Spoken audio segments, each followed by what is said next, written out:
I'd say it's a little unusual, and when it's open to the public, you'll be able to judge for yourself.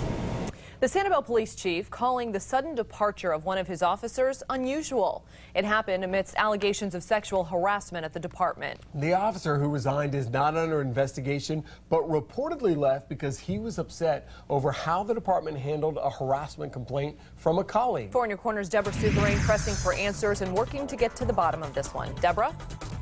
Patrick, Amy, I spoke to Police Chief William Tomlinson. He tells me this isn't the first time a sexual harassment allegation has been brought up here at the Sanibel Police Department, but he says this case is unique.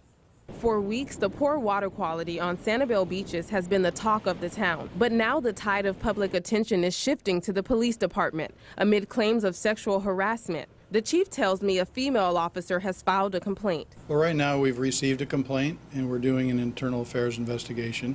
Right now we're setting up appointments with all the affected parties to come in and give statements. I asked just how many statements they're getting. Can you speak on how many officers are involved in this? I'd be guessing at this point, so I'm not going to guess. It's several employees that are either witnesses or subject to the investigation. We've learned one officer has resigned, reportedly upset over how the department handled the complaint. But when I asked the chief to comment about it, well, I'll leave that to him.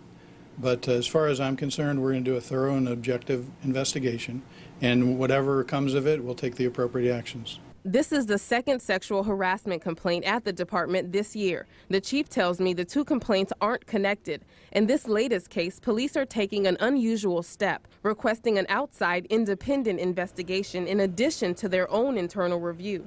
I'd say it's a bit unusual, but because of the people that have been implicated, we felt that it was most appropriate to go outside so that we had the appropriate authority in doing an investigation that would be objective.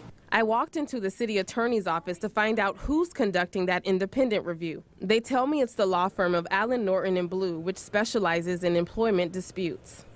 Chief Tomlinson says this investigation could take about a month, which he says is a pretty long time for this type of investigation. You can count on Fox 4 to bring you any developments as they become available. Reporting in Sanibel, I'm Deborah Souverain. Fox 4, in your corner.